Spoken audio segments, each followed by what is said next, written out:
Pregnancy के दौरान पाँव में सूजन होने के क्या कारण होते हैं, आज इस पर बात करेंगे।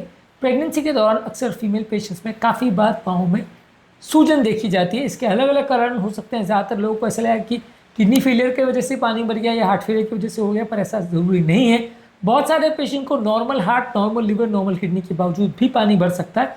ये सारे कारणों पर आज बात करेंगे और इसकी क्या इंपॉर्टेंस है, इसको समझने का प्रयास करेंगे ताकि एक अंडरस्टैंडिंग डेवलप हो पाए और पाँव में सूजन को बेटर वे में मैनेज कर सकें। टॉपिक पर जाने से पहले जो लोग हमारे चैनल पर नए हैं उन्हें रिक्वेस्ट करूँगा कि चैनल को सब्सक्राइब करें, वीडियोस को लाइक करें, शेयर करें, फॉलो करें, कमेंट करें, पूरा देखिए। टॉपिक इंपॉर्टेंट है इसलिए इसे अंत तक देखिएगा। चलिए शुरू करते हैं इंपॉर्टेंट वीडियो।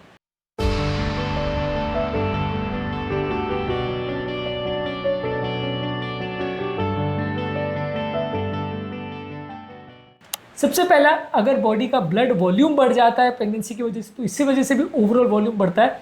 तो कई लोग को बिना किसी प्रॉब्लम के भी पाँव में सूजन हो सकती है।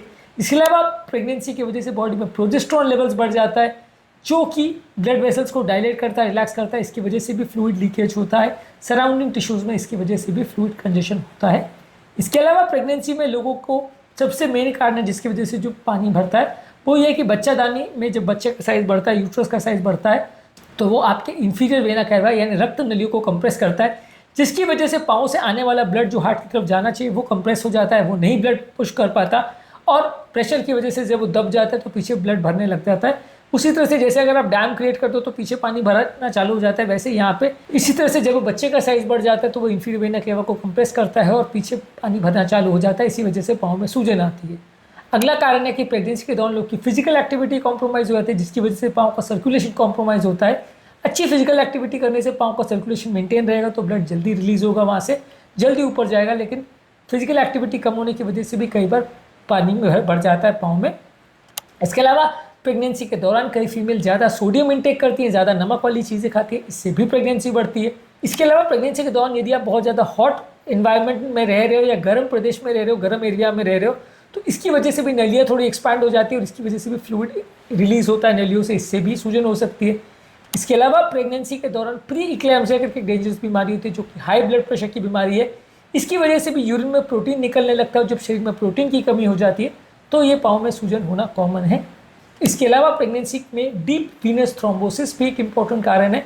इसमें पाँव की नलियों में क्लॉट बन जाता है यानी खून का थक्का बन जाता है, जिसकी वजह से पाँव की नलियों से ब्लड रिलीज नहीं हो पाता और ये धीरे धीरे करके पाँव में भरने लगता है, पाँव सूज जाते हैं। ये भी एक इम्पॉर्टेंट कारण है जिसकी वजह से पाँव में सूजन आती है। ये ज़्यादातर एक पाँव में ज़्यादा होता है, दूसरे पाँव में कंपैरेटिवली उतना सेम टाइम पे नहीं होगा, जबकि बाकी ज़्यादातर कारणों में दोनों पाँव में एक साथ मिलेगा। इसके अलावा प्रेगनेंसी के दौरान काफ़ी लोग का फ्लूइड बैलेंस कॉम्प्रोमाइज़ हो सकता है किडनी फेलियर की वजह से। किडनी फेलियर वैसे भी प्रेगनेंसी में ज़्यादा कॉमन है और पहले से अगर किडनी का प्रॉब्लम रहा हो तो और ज़्यादा चांस बढ़ जाते हैं, तो इस तरह के पेशेंट्स को भी सूजन आ सकती है। लिवर फेलियर भी प्रेगनेंसी में ज़्यादा होता है, खासकर जिनको प्री एक्लेम्सिया और हेलेप सिंड्रोम करके बीमारी होती है, उस तरह के पेशेंट को लिवर फेलियर भी ज़्यादा होता है और इस तरह के पेशेंट्स को भी पाँव में सूजन आने का चांस ज़्यादा हो सकता है, बॉडी का प्रोटीन लेवल कम हो सकता है। इसके अलावा प्रेगनेंसी में हार्ट फेलियर भी बहुत कॉमन है।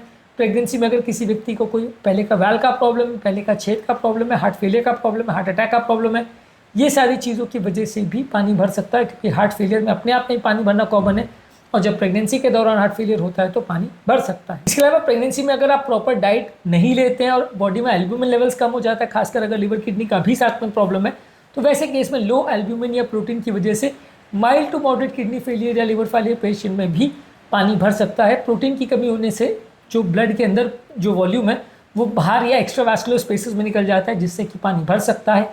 इसके अलावा प्रेगनेंसी के दौरान इन्फेक्शन होने का चांस भी बहुत ज़्यादा है, खासकर पाँव में। हालांकि इस तरह के इन्फेक्शन ज़्यादातर एक पाँव में ज़्यादा होंगे, सेलुलाइटिस वगैरह है, लेकिन ये इन्फेक्शन होना भी पाँव में सूजन होने का दूसरा कारण हो सकता है। प्रेगनेंसी के दौरान वेरिकोज वेन्स होने का चांस भी बढ़ जाता है, क्योंकि प्रेगनेंसी की वजह से बैक प्रेशर बढ़ता है, नसें कंप्रेस होती है, जिसकी वजह से वेन्स का प्रेशर बढ़ जाता है, वेन्स फूल जाते हैं और किसी व्यक्ति को अगर पहले से वेरिकोज वेन्स का प्रॉब्लम हो तो वो बढ़ जाएगा और इससे पाँव में सूजन होने का चांस बढ़ जाएगा। इसके अलावा प्रेगनेंसी में लिम्फेटिक ऑब्स्ट्रक्शन भी हो सकता है, यानी प्रेगनेंसी के दौरान प्रेशर की वजह से लिम्फेटिक डक्ट्स में भी ड्रेनेज कम हो सकता है, इससे भी लिम्फ कनेक्शन हो सकता है और पानी भर सकता है। तो यानी कि समझने का बात यह है कि प्रेगनेंसी में सिर्फ एक प्रॉब्लम नहीं होता, बहुत सारे ऐसे कारण होते हैं जिससे कि पाँव में सूजन आ सकती है। सिर्फ एक छोटी मोटी प्रॉब्लम नहीं है, बहुत सारे इसके कारण हो सकते हैं। इसको आपको पता करना ज़रूरी है ताकि आप प्रॉपर वे में ट्रीट कर पाओ। यदि आप अंदाज से खाली सबको पेशाब बढ़ाने की दवा दे दोगे तो बात नहीं बनेगी। हर तरह की बीमारी का अलग तरह का ट्रीटमेंट होता है और सबसे पहले इसमें स्टेप ज़रूरी है कि हम उस कारण को समझें जिसकी वजह से सूजन आ रही है। आज के टॉपिक में हमने प्रेगनेंसी में पाँव में सूजन के कारणों पर बात करी। इसके अलावा अलग टॉपिक पे हमने प्रेगनेंसी में पाँव के सूजन के ट्रीटमेंट पर बात करी है, इसके टिप्स पर बात करी है। वो वीडियोज़ को भी ज़रूर चेकआउट करें। उम्मीद करूँगा कि आज के टॉपिक में कुछ नई बातें जानने को मिली होगी। जो लोग हमारे चैनल पर नए हैं उन्हें रिक्वेस्ट करूँगा कि चैनल को सब्सक्राइब करें, वीडियोज़ को लाइक करें, शेयर करें, फॉलो करें, कमेंट करें।